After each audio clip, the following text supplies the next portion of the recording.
YTN 라디오 김우성의 생생경제. 안녕하십니까, 김우성 PD입니다. 이주열 한국은행 총재가 얼마 전 출래불사춘 이런 말을 했습니다. 봄이 왔지만 봄은 아니다라는 뜻인데요. 각종 리스크가 높아지고 경기 장기 침체가 가시화된 지금 경제의 봄은 아직도 기별 없다, 이런 의미로 쓴 말일 겁니다. 그런데 이 옛 중국의 시에서 온 이 말, 호지무화초 출래불사춘이라는 스스로를 한탄하는 긴 식구에서 나온 말입니다.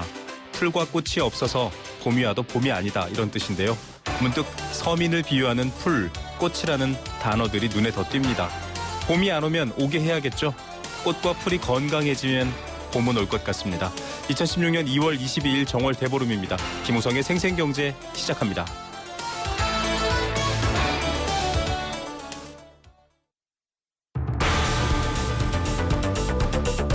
이 시각 주요 경제 뉴스 브리핑. 자, 내일 아침 경제신문을 미리 만나보는 시간입니다. 경제뉴스 브리핑. 자, 명동 땅, 비싼 땅값의 대명사처럼 쓰인 말인데요. 여전히 변함이 없습니다. 잠시 후 내용 전해드리겠습니다. 위기의 주력 수출 품목, 스마트폰이죠. 삼성, LG 스마트폰이 스페인에서 열린 이동통신 박람회에서 신제품을 선보였습니다. 은행이 가계대출로는 돈을 벌고 기업대출로는 돈을 잃고 있습니다. 어떤 내막이 있을까요? 자세한 이야기 잠시 후 전해드립니다. 뉴스원의 최명경 기자 연결합니다.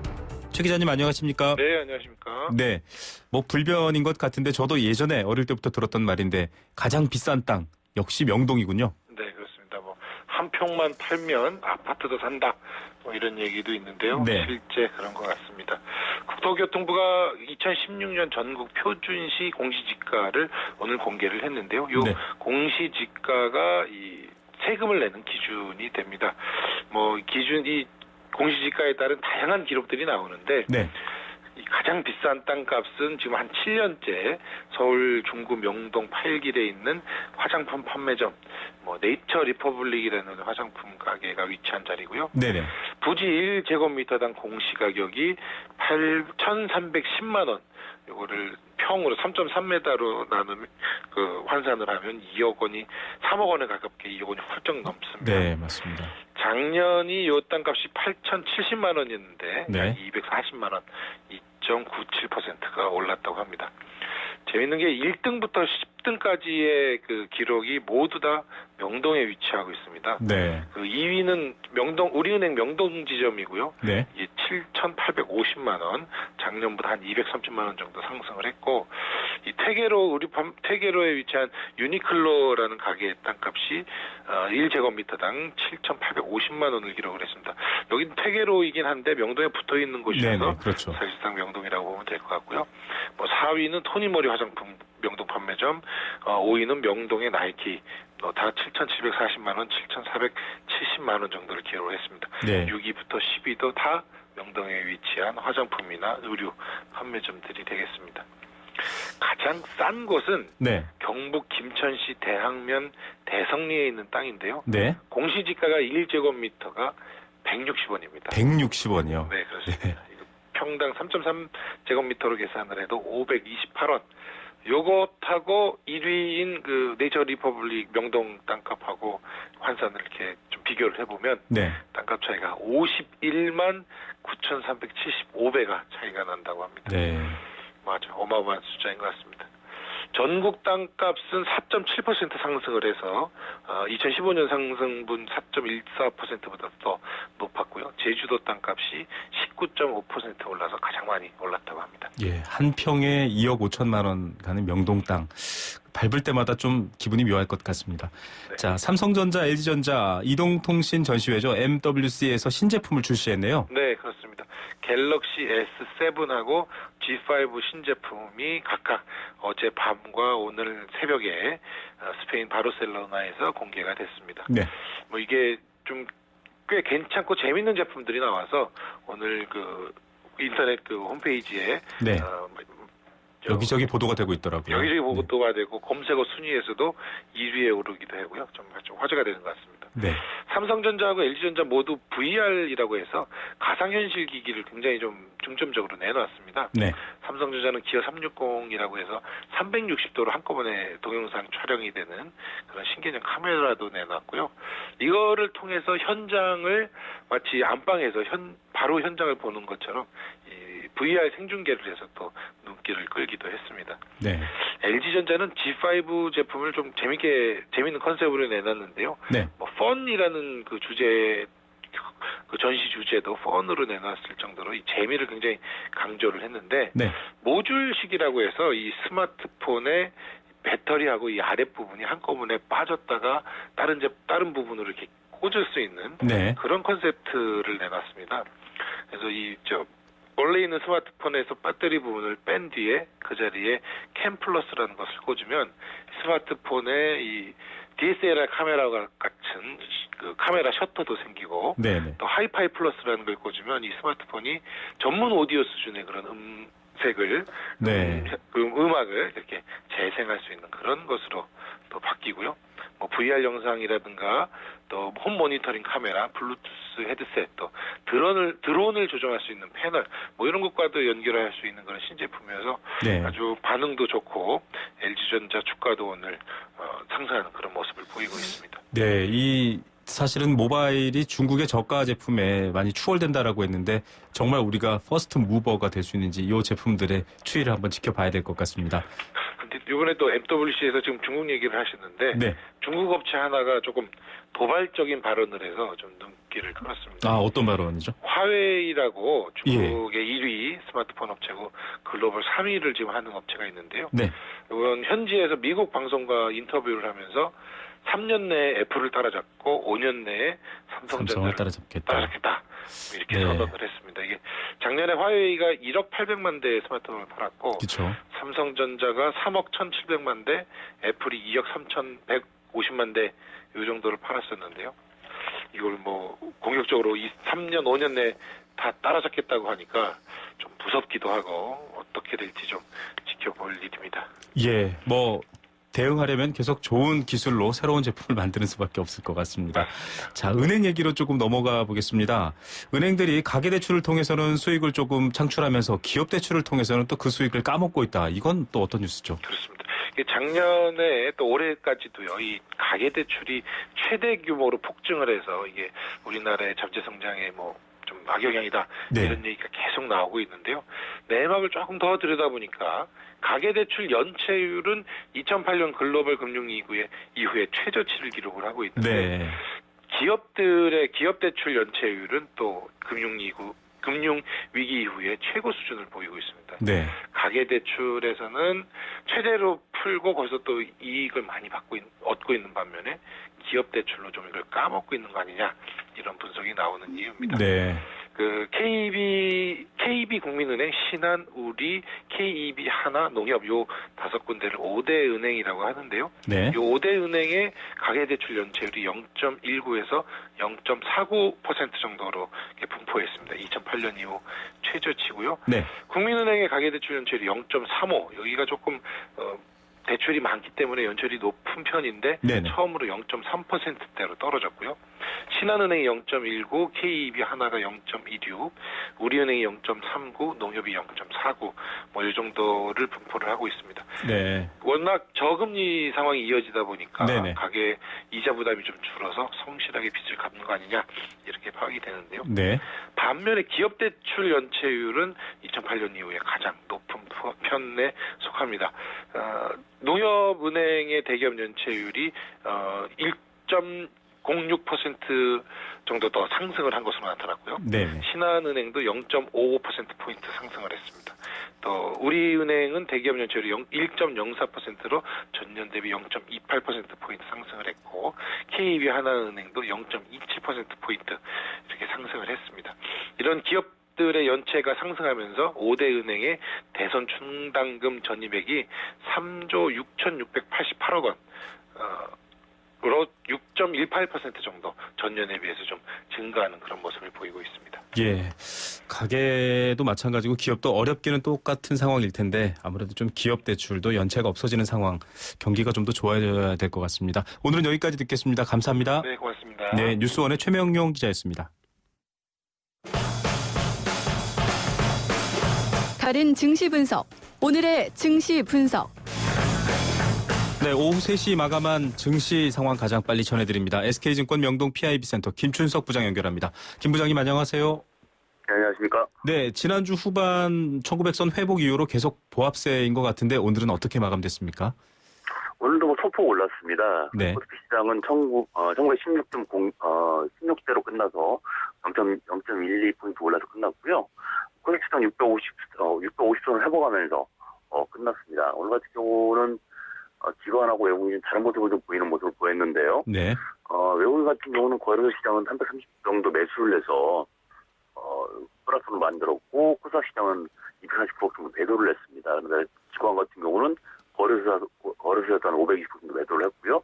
코스닥 시장은 80% 정도 사는 그런 모습을 보여서 기관과 외국인이 엇갈리는 그런 모습을 보였는데 결국 시장 자체는 이제 소폭 플러스로 끝나는 모습을 보이고 있습니다. 예, 지금 뭐 환율이 계속 올라가는 것 관련해서 그 정책 당국에서 또 이렇게 구두로 이제 관여까지 했는데 역시 이 외국인의 매수라든지 이런 부분들은 환율의 영향을 민감하게 받고 있다 이렇게 볼 수 있을까요? 아무래도 뭐 영향이 없을 수는 없다고 보여집니다. 특히 이제 그 환율 같은 경우는 외국인들 같은 경우는 환율이 올라가게 되면 즉 평가자료가 되게 되면 그들이 들어온 가격 대비해가지고 이제 환차손을 입을 가능성이 커지거든요. 네. 그러면 시장에서 또 이익을 얻는다 하더라도 가만히 앉았을 때 손실을 하는 그런 케이스가 되잖아요. 네네. 그러다 보니까 환율에 대해서 어느 정도는 민감한 편입니다. 네. 자, 그 코스닥과 코스피가 오늘은 외국인이 매수 매도가 정반대의 모습이었는데 뭐 특별한 둘 사이에 어떤 이런 다른 점에 대한 이유 같은 것들이 있는 건 아니겠죠? 꼭 그렇게 보기는 어렵고요. 네네. 단지 이제 보게 되면 이제 그 코스닥 시장 같은 경우는 하나 보면 개별 종목성의 그 경향들이 좀 네. 크지 않습니까? 네네. 아시는 것처럼 오늘부터 25일까지 스페인 바르셀로나에서 MWC가 열리잖아요. 네네. 앞서 저희도 모바일 월드 소개했습니다. 콩그레스라고 그래서 네. 세계 이동통신 박람회라고 해야 되는데 네. 여기 이제 우리나라 삼성전자라든가 LG전자 같은 우리나라 신제품을. 기업들도 나가고 있는데 네. 거기서 이제 뭐 신기술들이 막 나오고 있거든요. 네. 예를 들면 삼성전자의 갤럭시 S7 같은 경우에는 VR이라고 해가지고 네. 가상현실. 가상현실 기기로 그렇고. 예 네. 이런 쪽이 좀 많이 들어가고 있는 부분이 있고요. 네네. 그러다 보니까 뭐 지난주 후반부터는 그쪽 관련된 쪽, 즉 VR 관련된 쪽이라든지 삼성전자의 갤럭시 S7이라든지 뭐 LG전자에 들어가는 최신 휴대폰에 들어가는 어떤 그런 부품주들 위주로 움직임이 좀 많은 편인데요. 네네. 그런 부품들이 대부분 이제 코스닥 쪽에 있다 보니까 아무래도 움직임이 코스닥이 좀 더 좋은 모습을 보이고 있고요. 네. 거래소 쪽은 아무래도 대형주들이 밀집해 있다 보니까 말씀하신 것처럼 어떤 뭐 환율이라든지 유가라든지 영향을 좀 받다 보니까 오늘은 약간 주춤한 모습을 보였습니다. 그래서 양쪽이 조금 엇갈리는 그런 모습을 보이고 있습니다. 예. 어떻게 이번 주 오늘 월요일인데요. 이번 주 당분간 이런 보합세가 유지돼 갈까요? 아니면 좀 변동이 있을 거라고 보십니까? 네, 가장 중요한 부분 자체는 뭐 아시는 것처럼 시장의 안정화인데요. 말 그대로 전세 글로벌 시장이 좀 안정화가 돼야 되는데 이번 시장까지는 조금 눈치 보기 장사가 전개될 거로 보고 있습니다. 네. 하지만 이제 이번 주 말이죠. 그러니까 2월 26일, 27일 경에 G20 재무장관 중앙은행 총재회의가 열립니다. 네. 그럼 거기서 지금 흔들리고 있는 세계 금융시장을 잡기 위해서 어떤 개개별 역할이 아닌 중앙은행이라든가 각 국의 공조가 상당히 필요하다 이런 얘기가 나오는 그런 부분이 있거든요. 네네. 그래서 그런 걸 보다 보면 결국 거기서는 어떤 게 나오지 않겠느냐라는 그런 부분이 있고요. 네. 그리고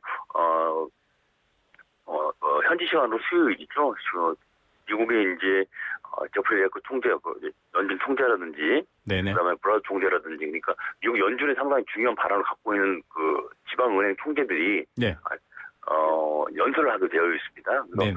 이 부분에서도 과연 어느 내용이 나올 것인가 하는 그런 부분이 있죠. 그래서 이들이 만약 어떤 비둘기파적인 발언을 한다면 결론적으로 정말 3월 달에는 미국이 금리 인하를 하지 않겠구나.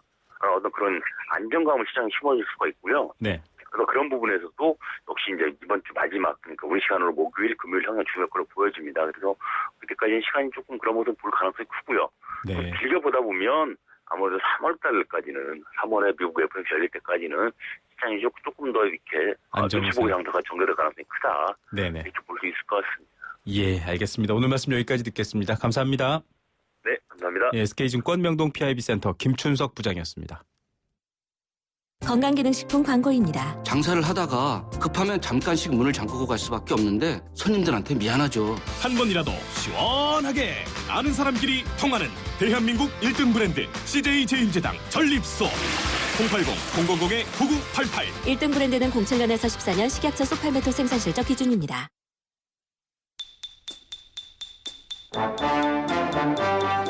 경제 탐구 생활.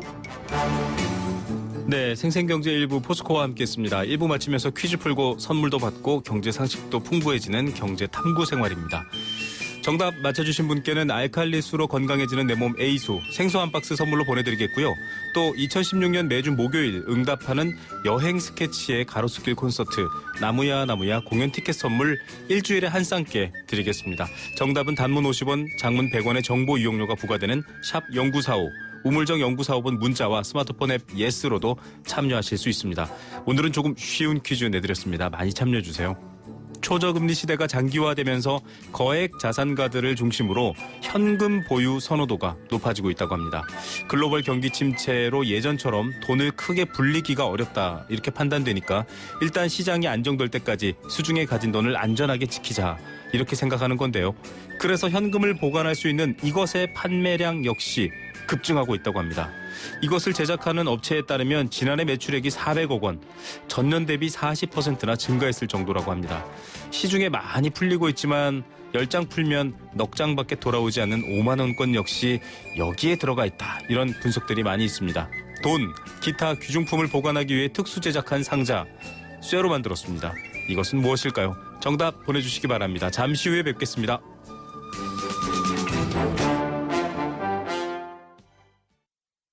YTN 라디오 캠페인 물 없는 한라산, 물 없는 제주 바다를 상상할 수 있나요? 제주의 아름다운 자연과 풍경은 깨끗하고 건강한 물이 있기에 가능합니다. 제주를 아름답게 만들어주는 건강한 물은 우리의 몸과 마음도 아름답게 만들어줍니다. 건강한 몸과 마음을 지키는 일, 아름다운 물을 사랑하고 지키는 일에서부터 시작됩니다. YTN 라디오 아름다운 물 캠페인은 광동제약과 제주특별자치도 개발공사와 함께합니다.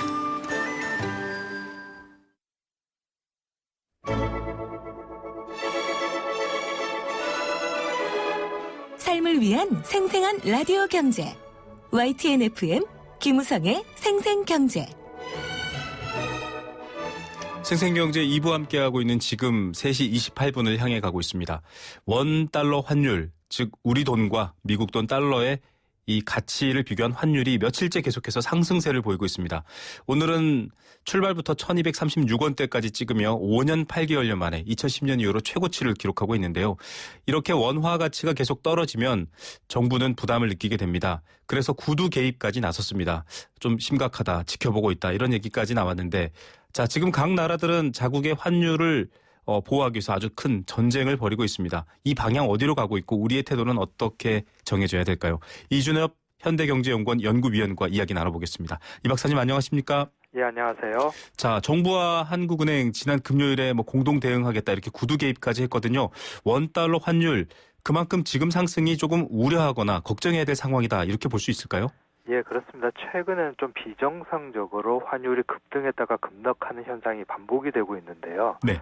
왜 그러냐면 환율에 대한 기대가 과도하게 한 곳으로 쏠리고 있기 때문입니다. 그러니까 누구나 다 원달러 환율이 향후에도 계속 오를 것이다 라고 생각을 하는 거죠. 그렇게 되면 원화 가치는 계속 하락하고 달러 가치는 계속 상승할 것이다 라고 생각하기 때문에 사람들이 실제로 원화를 내다 팔고 달러화를 이제 사들이는 게 되는 것이고 그렇게 되면 실제로 원달러 환율이 과도하게 오르는 현상이 나타나게 됩니다. 근데 네. 지금 현재 상황이 이제 그런 상황이기 때문에 너무 환율 급등락이 과도하다. 시장의 수급에서 벗어나고 있다라고 통화당국이 판단하고 있는 것입니다. 예. 자, 이 원달러 환율이 상승하고 있는 이유 어찌 보면 지금 수출 기업에게는 이득이다라고 하겠지만 수출 자체가 안 좋기 때문에 더 우려가 큰데 상승의 원인은 어떻게 봐야 될까요? 단기적으로 보면 최근에 이제 단기적으로 환율 흐름을 보면 이거는 국제 금융시장이 너무나 불안정하기 때문에 네. 나타나는 현상이고, 그러니까 국제 금융시장이 불안정하면 상대적으로 안전 자산인 달러화는 이제 강세를 띠게 되고요. 네. 상대적으로 위험 자산인 원화는 약세를 띨 수밖에 없습니다. 네. 그러한 것들이 과도하게 나타나면서 최근에 원화 약세가 심화되고 있는 것이고요. 그리고 좀 더 길게 본다면, 즉 중장기적으로 본다면 2014년, 15년뿐만 아니라 올해 내내 달러화 강세 요인이 굉장히 많습니다. 그러니까 네. 미국 경제가 우선 좋습니다. 그러니까 우리나라보다. 그렇게 되면 당연히 이건 달러화 강세 요인이고요. 또 하나는 미국이 기준금리를 인상하면서 돈줄을 쥐고 있습니다. 네. 그렇기 때문에 달러화가 이제 귀해지니까 달러화 강세 요인이고요. 여기에다가 유가가 급락하게 되면 원자재 시장에 들어가 있던 달러화가 빠져나와서 달러화를 이제 매입하는 쪽으로 이동을 하게 됩니다. 그렇게 네. 되면 당연히 달러화가 강세가 될 것이고요. 이렇게 중장기적으로 달러화 강세 요인이 워낙 많다 보니까 향후에도 원화 약세, 달러화 강세 흐름이 지속되지 않을까 예상을 하게 되는 것입니다. 자, 이렇게 원화가 약하고 사람들이 즉 달러를 많이 더 가지려고 하는 이런 상황이 지속되면 이렇게 계속 지속될 경우에 문제점들이 생겨나지 않을까요? 예, 보통 이제 환율 급등세, 급락하게 되면 큰 문제가 되는데요. 네. 특히 최근처럼 이제 국제금융시장이 불안정해지면서 환율이 급등한다는 것은 그만큼 외국인 투자 자금이 급격하게 빠져나간다는 것을 의미하게 되는 것이거든요. 네. 이렇게 해서 이제 달러화 가치가 너무 많이 오르게 되면 당연히 수출입 업체들이 이제 달러 부족이 시달릴 수가 있고요. 네. 그리고 이제 달러로 이제 부채를 많이 얻은 금융기관 이제 달러화 빚을 갚는데 이제 어려움을 처할 수가 있습니다. 물론 우리나라의 현 상황에서는 워낙 펀더멘털이 강하기 때문에 외환 위기 가능성은 거의 없어요. 하지만 언제든지 어떤 외부 충격에도 견딜 수 있을 만큼 만반의 준비를 하는 것은 매우 중요합니다. 네, 준비가 더 중요하다. 그만큼 지켜봐야 될 상황이긴 한데, 자, 수출에 대해서 지금 국가 대통령까지 나서서 이제 이 문제를 거론하고 있는데, 만약에 좀 수출이 확대되거나 호황을 보인다라고 한다면 이 원화 약세 좀 긍정적으로 볼 수 있는 면 있지 않나 이런 얘기도 있는데요. 예, 근데 사실 지금 수출이 안 되는 것은 세계 경기가 워낙 좋지 않기 때문에, 즉 물건을 만들어도 팔리지 않기 때문이고요. 네. 유가가 급락하고 있기 때문에 이제 수출 금액이 줄어드는 현상이 강합니다. 환율이 수출에 미치는 영향은 지금 그렇게 크지가 않거든요. 네. 그러한 의미에서 그 원화 약세, 즉 원달러 환율이 높은 것을 좋아할 일만은 아닌 것 같고요. 오히려 원달러 환율을 안정적으로 유지하는 것. 네. 이제 매우 중요하고요. 수출 업체 입장에서는 환율이 이제 올라가는 것도 좋기는 하지만 안정적인 것이 더 중요할 수가 있거든요. 그러한 의미에서 환율 안정에 좀 더 신경 쓸 필요가 있습니다. 예. 이런 청취자분들께서도 경제 이런 얘기하실 때 불확실성이 없어지는 것이 가장 좋다 이런 얘기들을 많이 들으셨을 텐데요. 걱정되는 바는 이제 한국 경제를 겪으셨던 분들이 IMF 때도 그렇고요. 지나치게 원화가 약세되고 달러가 올라가는 그런 일종의 투기에 대한 경험들을 하셨기 때문에 더 그 공포감이 클 것 같습니다. 자칫 이 투기 세력들의 먹잇감이 될 수 있다 원화가 이런 얘기도 있는데 어떻게 보십니까? 최근에 이제 저희들이 이제 과거 외환 위기 때나 2008, 9년 글로벌 금융 위기 때문에 외환 펀더멘털이 굉장히 좋아졌습니다. 네. 우선 경상수지 흑자가 1년에 거의 1,000억 달러면 엄청나게 많은 달러가 계속 들어오고 있고요. 네. 외환 보유고도 3,700억 달러로 굉장히 많은 상황. 그리고 이제 단기 부채가 거의 없어요. 이러한 의미에서 사실 외국 이제 헤지 펀드들이 우리나라 원화를 공격할 가능성은 거의 없다고 보이고요. 네네. 다만 아까 말씀드렸듯이 최근에 기대가 한 곳으로 쏠리는 것은 예상치 못하는 일들을 발생시키기 때문에 기대가 한 곳으로 쏠리지 않도록, 즉 환율이 급등하지 않도록 외환 당국이 적재적소에 개입할 필요가 있다라고 보여집니다. 네, 결과적으로 과거 같은 충격보다는 장기적인 이 원화 약세로 인한 자금 유출이나 투자금 유출이 되지 않도록 관리하는 게 더 중요하다 이렇게 보시는 거죠. 예, 맞습니다. 예, 자 이제 원달러 환율뿐만 아니라 엔 또 유로 환율에 대한 걱정도 있습니다. 특히 엔화도 앞서 말씀드린 IMF 때라든지 이런 것 관련해서들 많이 언급을 하고 있거든요. 이런 환율 관련된 걱정 어떤 의미로 봐야 됩니까? 사실 이제 수출 품목이 겹치고 서로 경쟁하는 국가들의 통화는 우리가 상대적으로 우리가 만약에 원화 강세가 되면 네. 수출 경쟁력이 떨어집니다. 그래서 작년 같은 경우에는 원엔 환율이 너무 900 밑으로 떨어지기 때문에 우리 일본한테 수출 경쟁력이 떨어진다라는 우려를 그렇죠. 굉장히 많이 했었거든요. 네네. 근데 최근에 국제금융시장이 불안정하다 보니까 엔화는 안전자산입니다. 반면에 이제 원화는 상대적으로 이제 위험자산이고요. 그러다 보니까 최근에 엔화가 강세로 확 돌아서 버렸어요. 네. 그러한 의미에서 원엔 환율이 이제 크게 이제 오르는 상황이 되고 있고요. 이것은 우리 수출에는 좀 긍정적인 요인이 되지 않을까 보고요. 네. 물론 이것도 너무 급등락하는 것은 바람직하지 않고 다만 지금 방향이 원달러 환율이 서서히 올라간다거나 원엔 환율이 서서히 올라간다면 우리 수출에도 조금은 도움이 되지 않을까 기대를 해볼 수가 있습니다. 예, 어떤 급락과 또 급등 이런 부분들에 대한 우려가 더 위험하다 이렇게 보여지는데요. 자, 올해 안에 원달러 1,300원 돌파할 거다 이런 예측도 나오고 있습니다. 오히려 이런 시그널들이 조금 더 부정적 영향을 미칠 수도 있겠지만 박사님께서는 어떻게 보십니까? 예, 그것은 향후에도 이제 달러화 강세 요인이 너무 많다 보니까 과하게 이제 1,300달러를 돌파할 것이다 이런 기대 예상이 나오고 있는데요. 연 평균으로 본다면 한 1,200에서 초반에서 이제 형성이 되지 않을까 아직까지는 예상하고 있습니다. 다만 저희들도 이제 연초에는 연평균 한 1,200 정도를 봤었는데 최근에 국제금융시장의 불안정성이 너무 예상보다 훨씬 더 크고요. 네. 그리고 미국의 기준금 인상이라든가 유가 급락 같은 달러와 강세 요인이 여전히 남아있기 때문에 한 1,200보다는 좀 더 높은 수준에서 형성되지 않을까 예상을 하고 있는데요. 네. 다만 예전에 이제 외환위기 때나 글로벌 금융위기 때처럼 1,300 수준 그 이상으로까지 올라갈 가능성은 아직까지는 그렇게 높지 않다라고 보여집니다. 자, 뭐 G20을 통해서 글로벌적으로 이 문제를 해결하자 이런 얘기도 나오지만 지금 이준엽 박사님께서 말씀하신 것처럼 이렇게 국가가 관리를 하려고 하는데 사실 미국이 그 BHC 수정 법안이라든지 이런 것들을 통해서 한국을 좀 타깃으로 삼고 있다 이런 우려 때문에 정부도 조심스럽거든요. 앞으로 정책 방향 어떻게 가야 합니까? 예, 맞습니다. 환율 정책이라고 하는 것은 가장 중요한 것은 그 원달러 환율을 오르는 방향으로 혹은 내리는 방향으로 몰고 가면 환율 조작격으로 이제 찍힐 가능성이 있습니다. 더 중요한 것은 기대가 한 곳으로 쏠리지 않도록 그래서 환율이 급등락하지 않도록 관리하는 미세 조정이 가장 중요한 환율 정책의 이제 핵심인 것이고요. 또 하나는 지금과 같이 국제금융시장이 불안정할 때는 주요국의 중앙은행들이 서로 협조하는 것이 매우 중요합니다. 예를 들어서 우리나라 같은 경우에는 2008, 9년, 10년도에 우리 외환시장이 바로 안정이 됐던 이유는 한미 통화 수합을 맺었을 때거든요. 네네. 즉 미국 중앙은행이 달러화를 우리나라한테 계속 공급해 주겠다라고 하면 당연히 안정을 찾을 수밖에 없는 거죠. 그런 네. 의미에서 지금 우리나라도 언제든지 다시 한미 통화 수합, 한일 통화 수합을 맺을 수 있도록 주요국과의 긴밀한 관계를 유지하는 것이 매우 중요합니다. 네. 금융외교, 경제외교에 대한 얘기 또 여기서 한 번 더 강조되는 것 같습니다. 감사합니다. 예, 감사합니다. 네, 현대경제연구원의 이준엽 연구위원이었습니다.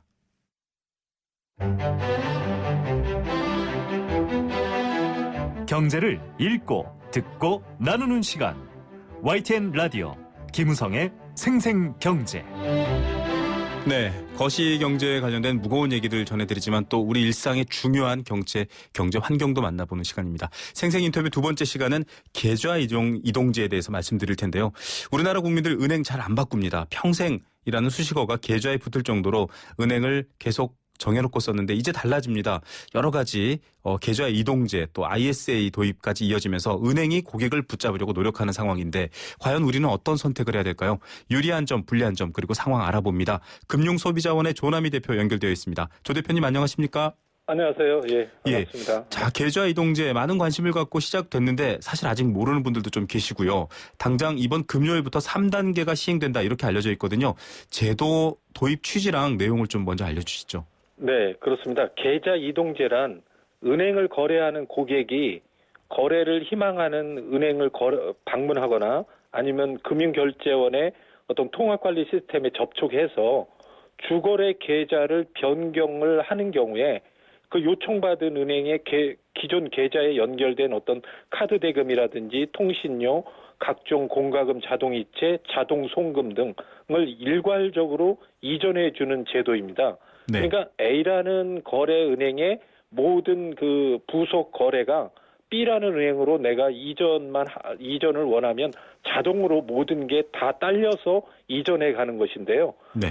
지금까지는 말씀하신 대로 통장 개설 후에는 은행 중심의 어떤 통장 관리로 인해서 은행에서 건건이 어떤 그 변경을 해야만 됐었는데 이제는 전산에 의해서 소비자 중심으로 쉽게 통장을 관리 이전하게 될 수 있는 건데요. 네. 이 제도를 활용해서 고객들은 아주 편리하게 자금을 활용한다든지 아니면 거래를 쉽게 가까운 데라든지 자기가 원하는 대로 과거보다는 쉽게 어떤 금융기관을 이전시킬 수 있는 그러한 그 유용한 제도라고 할 수 있겠습니다. 예. 듣고 있으니 이 계좌 이동제 결국은 금융거래에 있어서 주도권이 은행에서 개인으로 넘어왔다. 이렇게 볼 수 있는 거겠네요. 그렇습니다. 그렇기 때문에 이제 상당히 이제 은행들이 그래서 바빠진 거죠, 사실은. 네. 3단계 시행을 해서 이제 은행 영업점 창구에서도 변경이 가능하고요. 자동 송금 같은 것들도 이제 이동이 된다고 합니다. 근데 이 제도가 저는 이제 독창적인가라고 했더니 그게 아니라 이미 해외에서 시행되고 있는 제도라고요. 네, 그렇습니다. 계좌 이동제는 지금 현재 전 세계적에서 30개국에서 지금 시행되고 있는 제도인데요. 네. 네덜란드가 이제 2004년도 우리보다 한 12년 전에 했고요. 호주가 2008년도, EU가 2009년도부터 시행을 했기 때문에 상당히 많은 국가들이 현재 실행을 하고 있고 또한 이거에 대한 어떤 그 효과가 상당히 이제 소비자들의 어떤 그 폭발적인 어떤 그 호응을 받았거든요. 그런데 이제 저희 나라도 이제 본격적으로 이제 우리도 이것이 허용되면서 네. 상당히 이제 이것을 활용하는 어떤 고객이 상당히 많아질 것이다. 또 하나는 다른 유럽 국가들은 대개 2주일 정도의 어떤 그 변경 기간이 필요한데요. 네. 저희는 5일 정도밖에는 소요되지 않거든요. 네. 그렇기 때문에 소비자 입장에서 상당히 편리한 그런 제도가 도입된 것이라고 볼 수 있습니다. 네, 우리나라에도 이제 이 제도가 훨씬 더 진보된 상태로 시행이 될 예정인데 말씀해 주셨던 것처럼 아직 네. 중장년층은 조금 호응을 안 하시는 것 같고요. 네. 은행이 어쨌든 고객에게 주도권이 넘어갔기 때문에 이제 고객한테 밉보이면 그 은행은 고객을 잃어버리는 거죠. 그래서 네. 경쟁을 하면 서비스 경쟁도 일어날 텐데 네. 이게 혜택이 돌아갈까? 특히 우리나라 은행은 아직도 문턱이 높지 않냐 이런 인식도 있거든요. 네, 그렇습니다. 과거에는 특히 이제 그 대형은행 중심으로 독과점 체제로 어떤 은행이 영업을 했다고 해도 과언이 아니거든요. 네. 그러니까 이제 지역이라고 하는 지리적 거래 관계에서 거래를 한다든지 아니면 은행 중심의 거래 관계에서 이제는 인터넷 모바일 거래와 소비자 중심으로 거래가 바뀌는 이러한 구조 속에서 이제 상당히 이제 은행들이 긴장하고 있습니다. 다만 네. 이 인터넷 활용이라든지 어떤 PC의 활용도가 떨어지는 어떤 중장년층의 경우에는 이번에 이제 은행에 직접 가서 신청을 해도 가능하기 때문에 과거보다는 또 이렇게 그 전자금융에 익숙치 않은 어떤 그 시니어 계층도 충분히 활용할 수 있다는 점에서 이제 활용도가 보다 더 과거보다는 높아질 것으로 보입니다. 예. 자, 그럼 걱정되는 게 이 은행권들이 뭐 자동차, 뭐 골드바까지 걸고 막 경쟁을 하고 있습니다. 네네. 좀 과열 경쟁 같다는 생각도 드는데 은행이 왜 이렇게 서두르고 있는 거죠? 네, 그렇습니다. 이제는 그 말씀하신 대로 자동차, 골드바, 뭐 항공 마일리지, 여행 상품, 또 우대금리, 네. 각종의 있던 뭐 은행별로 지금 어떤 이런 그 마케팅을 지금 전개하고 있거든요. 네. 이것은 이제 고객이 고정화돼 있지 않고 계속 움직일 수 있다고 하는 것 때문에 네. 자신들의 어떤 서비스와 또 하나는 이제 고객을 자신들한테 묶어두려고 하는 이러한 그 두 가지 전략에 의해서 이러한 그 상품을 내걸고 일단은 고객 유치에 서로 뺏고 뺏기는 그러한 그 유치전에 서로 다 이 경쟁 관계에 돌입하다 보니까 좀 과도하다 싶을 정도로 이러한 그 어떤 그 마케팅의 행위가 일어나고 있지 않나 하는 그 우려도 없잖아 있습니다. 그게 걱정되는 게 뭐 대형 마트도 아니고요. 은행들이 이렇게 자동차까지 걸고서 고객을 유치하는데 결과적으로 이 마케팅 비용을 고객이 감수하는 것 아닌가 이런 의심들을 하시거든요. 네, 그렇습니다. 사실은 이러한 그 마케팅 비용이나 이러한 그 은행의 비용이 궁극적으로는 소비자에게 대부분 전가되고 단지 이제 시기적으로 문제만 될 뿐이지 이러한 비용은 궁극적으로 전가되는 것이거든요. 네. 그렇기 때문에 이러한 것들은 장기적으로는 그렇게 바람직하지 않다고 보이고요. 이러한 부분이 과도하게 경쟁 양상이 보이는 것은 보다 이제 은행권에서도 보다 자제할 필요가 있다고 보여집니다. 자, 이제 이 여러 가지 주의점들을 말씀해 주셨는데 이 계좌 이동제 좀 저희가 유리하게 활용하려면 자, 이런 거 하면은 여러분 도움됩니다. 비용 절감합니다. 이런 부분들이 있을까요? 좀 사례를 소개해 주시죠. 네, 그렇습니다. 이것은 이제 은행 간의 이제 경쟁이 촉발됐기 때문에 소비자의 입장에서는 서비스라든지 어떤 비용적인 측면에서 다소 이제 유리한 그러한 상황이 전개된 것이기 때문에 네. 소비자 입장에서는 자신에게 가장 유리한 상품, 유리한 그 어떤 그 이익을 줄 수 있는 그 은행을 이제 자유롭게 인터넷상에서나 모바일상에서 선택이 가능하니까 네. 이러한 부분을 충분히 활용하는 그런 전략이 필요하고요. 네. 그렇지만 기존에 거래하는 은행과 어떤 그 자기가 받고 있는 혜택을 어떤 것이 있는지 뭐 예를 들어서 대출 이율이라든지 아니면 수수료의 감면 혜택을 어떻게 받고 있는지를 한번 점검해 보고 네. 자신에게 가장 유리한 그러한 은행을 선택할 필요가 있다고 보여집니다. 예, 이렇게 고객이 선택하는 중심으로 바뀌게 되면 앞으로 뭐 은행별로 이를테면 뭐 이체 수수료라든가 뭐 네. 여러 가지 우대 이율이라든가 이런 것들을 좀 비교하는 그런 것들 정보도 나올 것 같은데요. 아직은 없죠. 네, 아직은 없습니다만은 이게 이제 거래 고객의 어떤 계좌 이동제가 활성화되면서 어떤 고객들의 자산 관리에 관한 어떤 그런 그 전자 관련한 그러한 업체들도 나타날 것이고요. 지금 말씀하신 어떤 서비스를 비교해서 그러한 은행 업무를 대행해주는 그런 핀테크 업체라든지 이런 그 관련된 그러한 회사들이 많이 나타날 것으로 보입니다. 네. 자, 대표님 끝으로 이 계좌 이동제 앞으로 좀 더 발전하거나 보완해야 될 점이 있다면 어떤 게 있을까요? 네, 이제 계좌 이동제가 이제 이용을 하면서 그 이전을 하는 관계에서 고객들이 잘못 활용을 하다 보면 오해가 발생할 수도 있고요. 또 하나는 네. 그로 인해서 대출 이자나 신용의 어떤 그 지연이 일어날 수 있거든요. 이러한 부분을 꼭 확인을 하시고 그러니까 이동을 하셨다고 하더라도 꼭 확인해서 그것이 제대로 이행되는지를 점검할 필요가 있고요. 또 하나는 지금 이제 IS 그 개인 종합 관리 계좌도 도입되기 때문에 네. 이러한 그 ISA와 함께 그 거래 은행을 잘 지혜롭게 선택하는 것도 하나의 재테크의 방법이라 이렇게 생각이 됩니다. 예, 지금으로선 나에게 가장 맞는 그 은행, 금융기관을 골라라라는 게 이제 나에게 이제 주도권이 넘어왔다라는 것만 저희가 알려드렸고요. 향후에 또 비교라든지 여러 가지 정책상 세부 사항이 있을 때 한 번 더 연락해서 모시도록 하겠습니다. 감사합니다. 감사합니다. 네, 금융소비자원의 조남희 대표였습니다.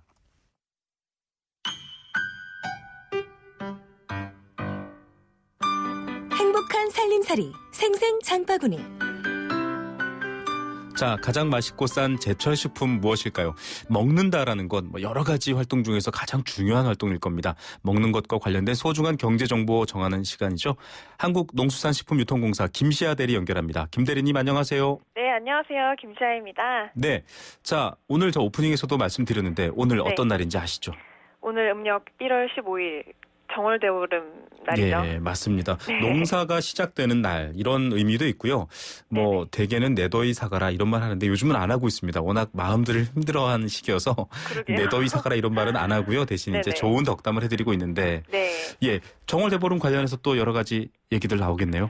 그렇죠. 이제 정월대보름에는 오곡밥 많이 드시잖아요. 예, 맞습니다. 예, 오늘 드셨나요, 피디님? 저는 못 먹었습니다. 네, 이제 저녁에 먹어야죠, 가서. 예, 드시면 되겠네요. 그래서 오늘은 오곡밥이 어디에 얼마나 좋은지 이제 재료별로 정보를 좀 가져왔어요. 네네. 우선 오곡밥에 들어가는 이 5가지가 팥, 수수, 차조, 찹쌀, 검은콩이잖아요. 네네. 예, 그중에 이제 팥은 다른 곡물에 비해서 비타민 B1이 많아서 각기병과 피로 회복에 좋고요. 네. 또 사포닌이라는 성분이 작용과 해독 작용을 도와줘서 당뇨병 예방에도 좋습니다. 네. 예, 그리고 팥 이외에도 수수는 각종 무기질이 많기 때문에 피부를 좀 부드럽게 만들어주고요. 네. 차조는 소화 흡수가 잘 되는 특성이 있어서 위와 비장을 또 튼튼히 해주고 식욕 부진을 치료해주기 때문에 배변 촉진 등의 효과가 좋습니다. 자, 이 젊은 청취자, 여성 청취자분들은 귀가 쫑긋했을 것 같습니다. 왜냐하면 네. 골고루 먹는 것 자체가 이미 좋지만 이렇게 또 소화 기능에도 도움이 된다고 하니까요. 네네. 찹쌀과 검은콩 평소에 그렇게 자주 먹진 않는데 이건 어떤 효능이죠?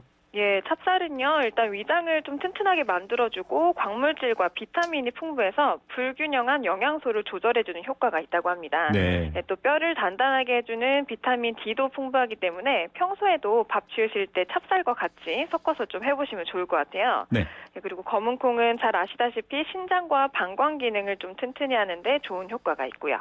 네. 자, 이 옛날 우리 조상님들께서는 어떻게 알고 이런 것들을 다 이 봄을 맞이하는 겨울 끝무렵에 먹었을까 네. 이런 생각이 듭니다. 자, 이번 주 이제 물가 정보 알아봐야겠습니다.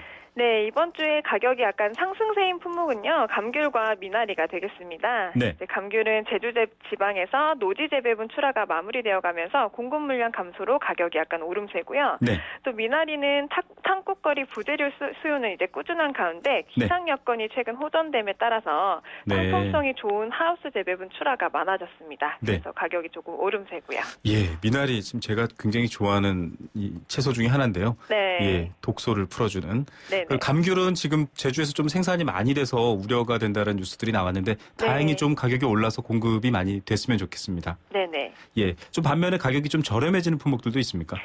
네, 그렇습니다. 이제 적상추, 청양고추, 다다기 오이가 좀 가격이 내림세인데요. 네. 먼저 적상추는 경기와 충청지방의 출하 물량은 증가가 되고 있지만 요식업소 등에서 쌈채류 수요는 좀 감소되어서 가격이 좀 내림세이고요. 네. 청양고추는 일조량 증가 덕분에 남부지방 출하 물량은 증가했지만요. 이제 높은 가격 때문에 수요가 감소하게 되어서 가격은 좀 내림세입니다. 네. 네, 그리고 마지막으로 다다기 오이는요. 출하 지역이 상주와 고흥 등의 남부지방에서 논산, 안성 등의 중부지방까지 확대됨에 따라서 이제 공급 물량 증가로 내림세를 기록하고 있습니다. 예, 지금 김시아 대리가 소개해 주신 이 적상추, 청양고추 또 다다기 오이 이런 비타민과 여러 가지 무기질이 많은 채소를 네. 드셔야 지금 인플루엔자 독감이 한 5배 정도로 심하게 유행이라고 하거든요. 네, 예, 그러니까요. 이런 채소를 수시로 많이 드셔주셔야 또 예방에 도움이 될 것 같습니다.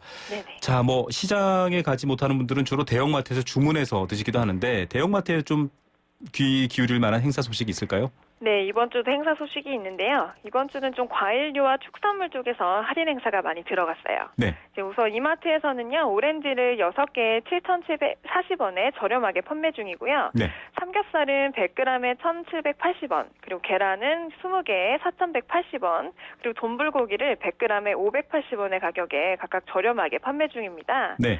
또 롯데마트에서는 블루베리, 하우스 감귤, 바나나 그리고 찹쌀을 각각 행사 중이고요. 축산 쪽에는 돼지 앞다리를 100g에 980원에 그리고 계란은 30개에 3,380원에 판매 중입니다. 예. 그리고 마지막으로 홈플러스에서는요. 특히 과일류 행사가 돋보입니다. 참외와 블루베리, 자몽 등을 각각 저렴하게 행사 중이니까 이용해 보시면 좋겠고요. 네. 돼지고기를 전품목 20% 할인 행사 중이에요. 그래서 네. 기억하셔서 알뜰하게 장 보시면 좋겠습니다. 예, 요즘 유행어로 정말 장보기 꿀팁인 것 같은데요. 네. 두 대형마트의 할인 소식을 이렇게 한 번에 전해드리니까 대략적으로 어떤 품목들이 내려가고 있고 어떤 품목들이 할인이다라는 것들을 알 수 있습니다. 비슷하네요. 네네. 여튼 이 비타민이 많은 채소 또 돼지고기에도 비타민이 있으니까 건강하게 드시고 이 감기 네. 꼭 피하셨으면 좋겠습니다. 자, 설명절 전에 저희가 설명절 기간 중에 원산지 단속을 실시한다. 이런 얘기해 주셨는데 네, 혹시 그렇죠. 결과 나왔나요? 예, 나왔습니다. 이제 지난 1월 8일부터 2월 5일까지 29일간 설 명절을 맞이해서 집중적으로 이제 원산지 부정유통 단속이 있었는데요. 네. 그 결과 927개 업체가 적발된 것으로 나타났습니다. 네. 예, 총 4,100여 명의 투입이 되어서 12,800여 개의 업체를 조사한 결과 927개소가 적발된 것인데요. 네. 이제 원산지를 거짓 표시한 곳이 621개소고요. 네. 또 미표시하고 있었던 곳이 306개소로 나타났습니다. 네. 예, 품목별로 살펴보면 주로 돼지고기 원산지를 부정 표시한 경우가 27.6%에 달했고요. 네. 그 다음으로는 배추김치가 20.1% 14.1%, 쇠고기가 14.6%, 또 떡류가 3.3%로 나타났습니다. 그리고 또 업종별로 살펴봤을 때는요, 일반 음식점에서 위반한 사례가 47%로 절반을 차지했고요. 식육 판매업소가 15.4%, 그리고 가공업체에서 위반한 사례가 10.6%에 달하는 것으로 조사가 좀 되었습니다. 예, 조사하시느라 정말 애쓰셨고요. 네네. 자, 이 업체들 빨리 정신 차려야 될 것 같습니다. 속이는 건 정말 안 될 일이죠. 그러니까요. 저희는 정직하게 물가 정보와 또 생활 정보로 다음 주에 뵙겠습니다. 오늘 감사합니다. 네, 감사합니다. 농수산식품유통공사 김시아 대리였습니다. 건강기능식품 광고입니다. 장사를 하다가 급하면 잠깐씩 문을 잠그고 갈 수밖에 없는데 손님들한테 미안하죠. 한 번이라도 시원하게 아는 사람끼리 통하는 대한민국 1등 브랜드 CJ 제임제당 전립소 080-000-9988 1등 브랜드는 07년에서 14년 식약처 소팔메토 생산 실적 기준입니다. 완벽하게 새로워진 렉서스 RX 출시. 여유로운 안정감 속에 거침없는 파워, 넘치는 카리스마 속에 정교한 디테일. 발견하라, 감동하라. Radiant Crossover New Generation RX. 모든 순간이 감동이다. Lexus. 중소기업 사장님들은 고민이 많다. 대기업같이 업무 솔루션을 쓰고 싶고 비용은 부담되고. 걱정 마세요. 중소기업용 업무 포털 비즈메카 이지가 있잖아요. 결제, 인사, 회계 등 18가지 핵심 솔루션이 무료. 홈페이지에서 무료 용량을 확인하세요. 비즈메카 이지 KT. 첫 만남부터 두근거렸죠. 운명이다 느껴질 만큼. 그날부터 5년 넘게, 30대부터 10년 넘게 이 선택이 제 피부의 운명을 바꿨어요. 제 날 믿어지나요? SK2 피테라 에센스. 놓치지 않을 거예요. 네, 생생경제, 포스코, 그리고 모든 사람이 꿈꾸는 내일 롯데건설과 함께했습니다. 오늘 역시 정답이 쉬워서 많은 분들이 답을 주셨네요. 9255님, 우리 딸 깜찍이와 우리 와이프 끔찍이와. 왜 이렇게 이름을 정하셨나요? 이구동성으로 정답 금고라고 하셨습니다. 저희 집에도 금고 사고 싶어요 라고 하셨네요. 예, 금고 사셔서 좋은 돈 많이 넣어두시는 날 오실 것 같습니다. 오늘 정답자는 6817님입니다. 정답 금고요. 담을 돈이라도 있었으면. 대보름 오늘 달림 소망으로 생수라도 선물 받게 해주세요. 예, 달님께서 생수를 전해드립니다. 제 작은 소망입니다. YTN 발빠른 뉴스 늘 감사합니다 라고 하셨네요. 여러분, 마음의 금고에 행복 가득 쌓아두시길 바랍니다. 상생을 위한 생생경제, 내일 오후 3시 10분에 다시 찾아옵니다. 김우성이었습니다. 감사합니다.